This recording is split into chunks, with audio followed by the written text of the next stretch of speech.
With summer here, it's time for outdoor projects, and the first I want to share with you is the front yard landscape of my house. So on this video, I'll be taking you through the whole design process I did to transform my boring, basic, and hard to maintain landscape to a modern, not that basic, and easy to maintain landscape. Hope you get inspired with some cool ideas. I'm Tony, and let's get started. I divided this video in 6 sections to make it easier to follow along. Number 1. Assessment. We start assessing the area we are working on and list all existing features that need to be considered while designing and executing the design. In my case, I had an overgrown landscape with shrubs that didn't match my style, and taking care of them didn't really fit into my busy schedule. There were random plants and patches of nothing along with undefined mulch flower beds. Some flowers were cute, but they were just not my type. The AC unit and the ground around the house needed leveling and grading. The front of the house receives full sun while the back is partial shade because of large tree. When it comes to the size, I measured everything and recreated the house in a 3D model using SketchUp as I usually do. Once I knew all information I needed, I moved to number 2. Cleaning and prepare. I knew I wanted to start with a clean slate. My vision was to create a sleek and modern look by surrounding the house with decorative stones and pavers. Later on, I planned to enhance the space by adding potted plants instead of plants in the ground. This is just my preference. I just think that having potted plants makes everything look cleaner, more organized, and that makes me happy. I also can switch them easier later if my mood or style changes. With that being said, I had someone remove all the shrubs surrounding the house, and now it was my turn to clean the area, removing all dead roots and lingering mulch. Once the area was clean, the next step was to address the grading around the house.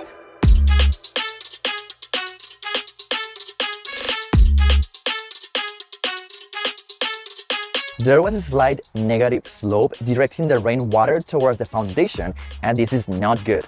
To fix it, I bought topsoil from the hardware store, and I started building up the topsoil against the house. Look who is here checking the work. Hi, Luca. Hi.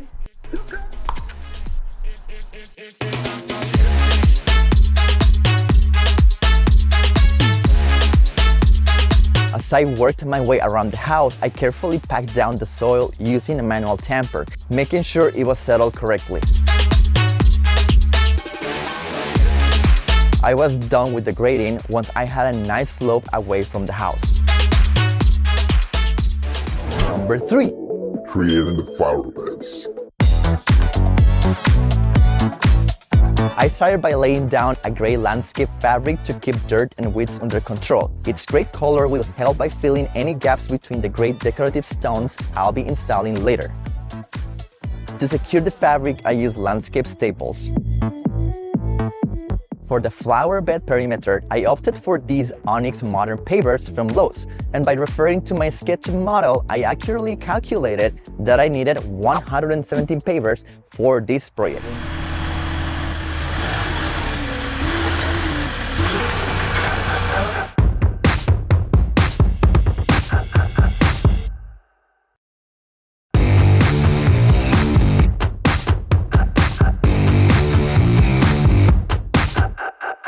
To install the pavers around the flower beds, I began by setting up a guide string to mark the perimeter. The string helps as a reference while laying down the pavers.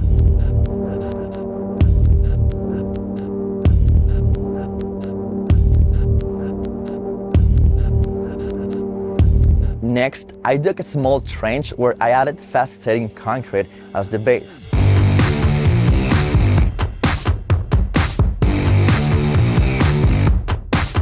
This will not only help to level the pavers, but also will keep them in place.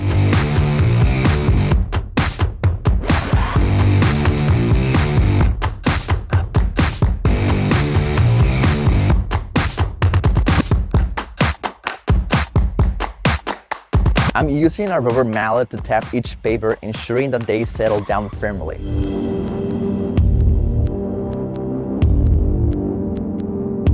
Once I was happy with the position of the pavers, I moved the excess of the concrete towards the pavers and I removed the string. Then I watered the pavers using the garden hose with a shower setting. I don't need to worry about the concrete underneath. This concrete is like a sponge absorbing water from the sides and the ground, so eventually it will set also under the paver. Then, using the jet setting on the hose nozzle, I clean the top surface of the pavers, removing any remaining concrete dust. Since the concrete dries quickly, I work on one section at a time, making sure to smooth the edges using a trowel. Then I just did exactly the same thing all around the house. For decorative stones in the flower beds, initially I planned to use Mexican pebbles as they have a sleek and modern appearance. However, when I received a quote for the required coverage area, the price came out to be nearly $4,000. That was not happening. And with that in mind, I had to search for a more affordable alternative, and I found a great decorative stone called Ontario Trap Rock that costed $850 including delivery. That wasn't bad. Moving all those rocks turned out to be the most exhausting part of this project. It took several days to complete. To lift the air conditioner unit, I used a hand chain hoist attached to two 2x4 boards, placed above the unit and supported by two ladders. Oh my god, I know it sounds complicated. I was very careful not to raise the unit too much as I wanted to avoid any damage to the pipes connected to it. I lifted just enough to remove the base and level the soil underneath. Then I covered the area with landscape fabric and placed the base back in position. Number 4. Accessorizing. The flower beds were just the foundation, but the most exciting part of this process is when we choose the accessories to make that landscape pop. In this case, outdoor plants and pots. It's all about finding the right balance and creating the focal point that perfectly matches the proportions of the house. In my house, the symmetry around the outdoor fireplace walls already defines the focal point, so I needed to keep the visual interest centered here. Speaking of proportions, I need to be mindful of the scale and the imaginary limits set by the windows and the edge of the fireplace wall. If I choose pots that are too skinny and too tall to go in front of the windows, it will just look weird and even obstruct the view. So I needed pots that are almost as wide as the windows, but still short enough to showcase the plants without covering too much of the window area. For the center, I'm going all out with an array with 3 pots, a tall one, a short one, and a medium-sized one. Moving on to the other side of the house, I have another wall with a window. I don't have the window in my 3D model, but it's there. This is my secondary focal point, and I don't want to draw too much attention to it, but still should look good. So I'll be keeping it simple. 4 pots spaced evenly, tall enough to cover the space from the ground to the bottom of the window. That should do the trick.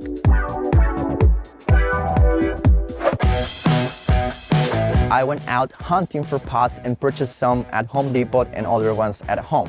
I carefully selected them based on the size and shape, following the principles of my design from SketchUp. The color is not important at this point because I can just change it later with paint. To position these spots in the flower beds, I bought these cheap pavers to create a leveled base.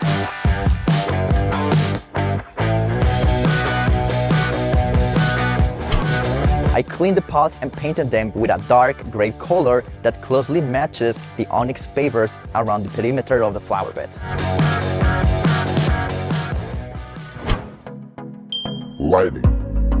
Even when the sun goes down, we can still showcase our stunning landscape design with the magic of lighting. For this, I got 3 different models of solar lights that I ordered from Amazon. The first ones are spotlights that point upwards, perfect for light up key features.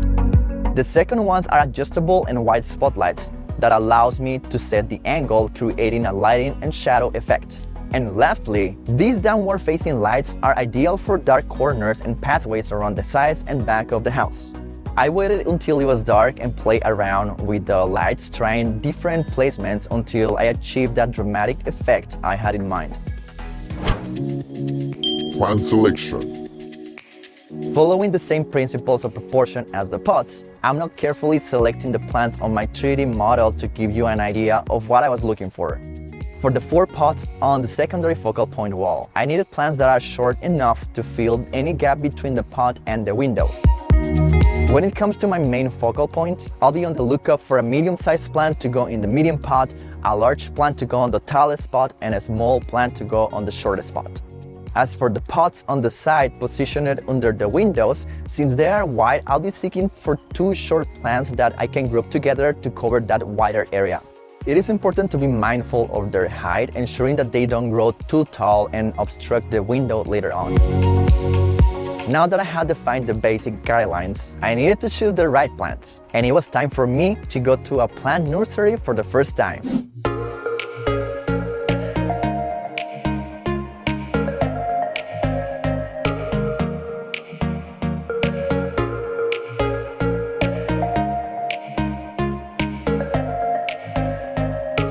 In the 3D model, it's easy to pick, but in real life is when it gets a little bit more complicated because I also needed to consider many other things like how big will they grow? Is it a shade or a sun plant? Is it an annual or a perennial plant? Is it rated for the weather I live in? Will it grow flowers? What color? And on top of that, I was looking for plants that look more ornamental with a clean, straight lines, just to follow the modern clean design of the overall landscape I had in mind. So yes, it took me a while to find the right plants, as I needed to read every single label of any candidate to make sure that they will not grow too much. I also wanted only perennial plants, which are the plants that regrow every year with the hope that they will still be alive next year. But because they are not in the ground, I'm not sure if this is going to be possible, so don't judge me there. I also was trying to avoid flowers with multiple colors as I wanted to keep everything just green and simple. The hardiness zone I live in is zone 5,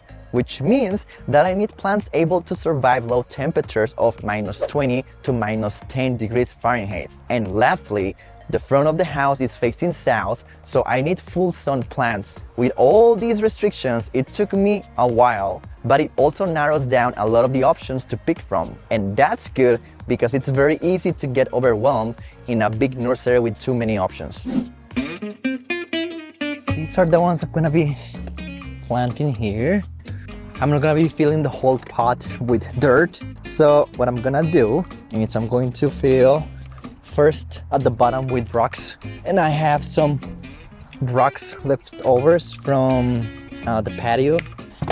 I'm just gonna drop them down here. These are gonna help also to keep the center of gravity below. So what I'm gonna do now is I'm gonna use empty plastic bottles just to gain some volume here. Don't judge me, I'm not the first one who does this.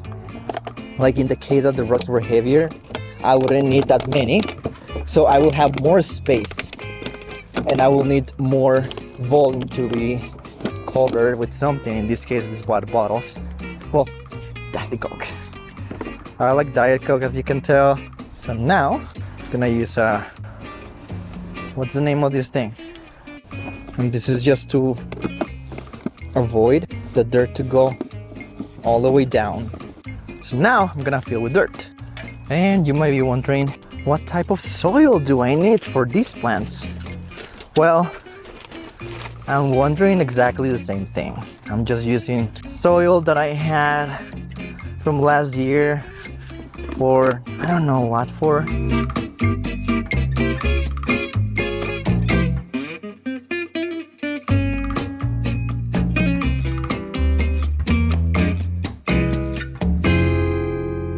Once I was done planting them all, that's it. Time for the before and after.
I love the simplicity and cleanliness. I intentionally keep things minimal on the sides and back of the house as I have some other plans for the back area in the future.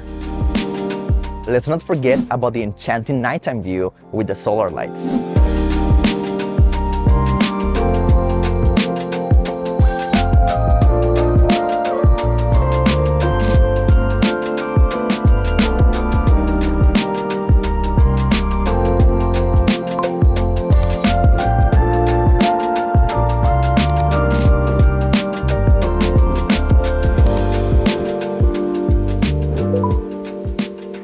I'm very happy with the dramatic effect and the beautiful ambience they create after dark.